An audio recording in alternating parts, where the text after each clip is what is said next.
So, yeah, this was an interesting somewhat. I don't know though why it made it seem like it was a real story at the end there, unless the conventions with post credit, what was it before credits? I forgot, but usually when you have text there, you assume that it's a note on what happened in real life. So I tried to see, tried to check around. I don't see an indication that it's in any way real. I mean, the events in the movie referred to are real, but not so much. As far as I know, what actually happened here, I don't see at least any indication. But yeah, otherwise, it's it's like one of the many I've been watching these days where they begin with comedy and then end up really serious, but as opposed to something as insipid as that one with the kerosene granny there. This felt more authentic in terms of what happened, in terms of the backstory, in terms of the melodrama. Felt more authentic. And sort of interesting. I mean, everything that happened because you can sort of see it happening. There's a possibility of it happening. I mean, not that it certainly will happen, but if obviously everything that happens in real life, then there's a possibility that someone may really have such a I think it was delusion of grandeur in this sense. So I couldn't quite make out whether it was sort of like I suppose an involuntary sort of psychosis perhaps, or it was almost like he just wanted to keep hold of the belief consciously.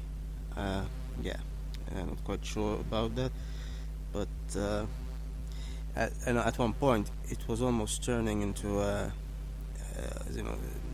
it had the feeling of a beautiful mind, but obviously it didn't quite go in that direction. But obviously it touched on mental illness and such. That in this case though wasn't so much. I mean, in that movie, in the real life case, in most I think schizophrenic cases, they it's more genetic, I suppose. I'm assuming. So I mean, theoretically, it can be caused environmentally, but I think there's also a need for a genetic predisposition. So I'm not sure. Maybe it was the latter here, but I find it really strange how people just kept on looking there, like if like I know there's a bystander effect, but there was some intense amount of such a thing. It's quite something. When they didn't even throw in an ambulance or anything. Like, remarkable. Just watching as if it was TV, and of course, since the audience watching the movie is also watching, it sort of makes you feel like you're joining in. Of course, it's not the point that the audience in this sense is really watching, as in can't do anything, as in this is a movie, but it's quite strange when it comes to that. But I thought it was interesting how it played with magical realism there, how it made it seem like they kept on going for quite a long time. Like at the end there, I was thinking so I mean they're clapping, people are clapping, that's more than anything that they did before. But of course it was just in his imagination. Of course. And they referred to an incident that happened there in 1980. Wasn't familiar with it, but I looked it up. He didn't quite explicitly refer to it though, so I guess people just need to look it up as well. But it was in the same district, and the dates match, although the dates in the movie were a few days, I think a week or so, before it officially began. So I'm not entirely sure why, because it made it seem like that is, I'm not sure if maybe the conflict did begin at that point, and then I don't know, officially started when the army moved in or something. Not sure, but it did seem to start there a bit earlier. So, it was interesting how this conflict only started in this one district for some reason, in the Guangzhou district. Yeah, I don't know, of course, if that is how it's pronounced, but anyway, yeah. So, South Korea has quite a checkered past, checkered history. So, because you know how it keeps saying how today it's such a booming economy and such. It really wasn't there at all. Always, and anyone who doesn't even mention anything else, and these people don't normally say that all these events happened in the past. I mean, I had never personally heard of this before. Obviously, mostly it's the Korean War that is still in people's minds, but it was obviously a bigger war. But still, these things happen, and it had lots of coups in the 80s. Coups happened all the time, and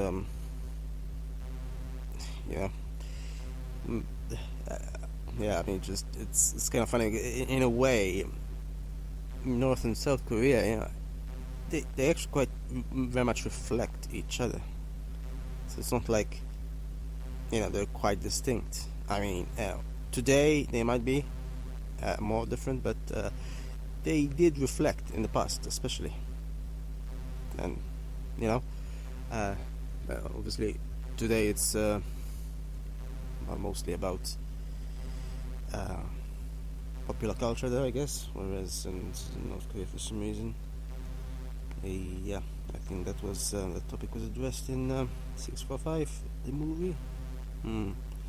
It's strange how they still have this whole thing about consuming culture from anywhere outside of North Korea. But yeah, so I mean, I'm assuming K-pop will not exactly act as propaganda. I'm guessing. I don't know. Maybe that's. I have no idea. I actually have very little exposure to K-pop, but maybe they're saying something that could be, I guess, propagandistic to the North Korean people, or not. Likely not. I mean, I don't know. Otherwise, it wouldn't exactly be pop, would it? Pop usually, as far as I know, is all about shallow lyrics. I'm assuming. I don't know. Maybe. I guess maybe that's being prejudicial. So I mean, I'm sure there are some that aren't shallow, but generally the impressions that they are. So I don't know if K-pop specifically is any different or not. But anyway, so that's interesting. Anyway, in the movie, that this was referenced that when he was shot as a child, that was during this Guangzhou uprising. Yeah, it was because of this guy, Chun Do-hwan, who only just happened to die not even a couple of years ago, November 2021. That's always the thing, isn't it? These people live long lives somehow, despite causing so much havoc. And sure enough, he was unapologetic until the end. Even he was apparently convicted, but pardoned somehow. Yeah. So, which is quite weird because he was pardoned by apparently President-elect, who this dictator person had sentenced to death 20 years earlier. So strange.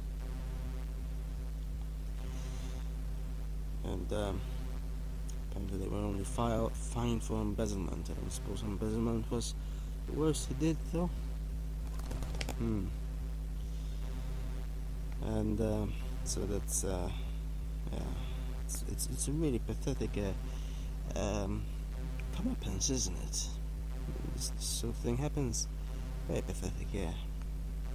I mean, as far as I know, even that recent president, Park, I believe she was called, unless I haven't read the recent something. As far as I know, she hasn't been pardoned either. So, quite remarkable how this guy is pardoned, but not her. I think she was only impeached for corruption, I don't think she was impeached for massacres. So, maybe corruption is worse than massacres, who knew? Yeah, so it's quite something, isn't it?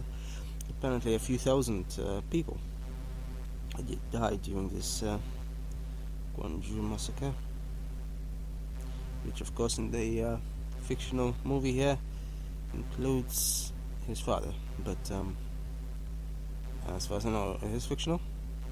I'm not sure. I don't know why they attempted to say that it wasn't. So yeah, it's it is interesting anyway. Yeah, how it combined magical realism along with realism, just plain old reality and history. And yeah, whereas I mean, under normal circumstances, I don't like melodrama when it comes to comedy. I mean, it's supposed to be a comedy, obviously, like most other comedy dramas, shall we say? They end up being mainly about the drama at the end, and this did as well. But the drama at least feel a bit more genuine, a bit more suited. I mean, there were still moments when it was over the top, but it still stuck to the realistic aspects, I suppose. Despite, I mean, the topic, obviously, the topic may seem immature, but I don't actually watch many. I mean, I believe the last superhero movie I've watched was X-Men in 2011.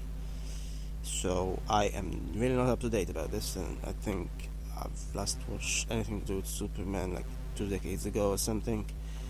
Oh no, was it? No, the one, no, the one that guy, the Birdman. Yeah, I watched the movie Birdman, but that was, I think, was he? Yeah, he was. He played Batman, so still not Superman. Anyway, yeah. But other than these tangential movies, connected movies, I haven't really. I mean, I might at some point in the future. But at this point, there's so many of these superhero movies that, maybe I'll just wait until they just finish being released. I mean, I'm sure, I suppose, even if I just start them all up suddenly, I could probably become bored, but anyway, that's another problem for later.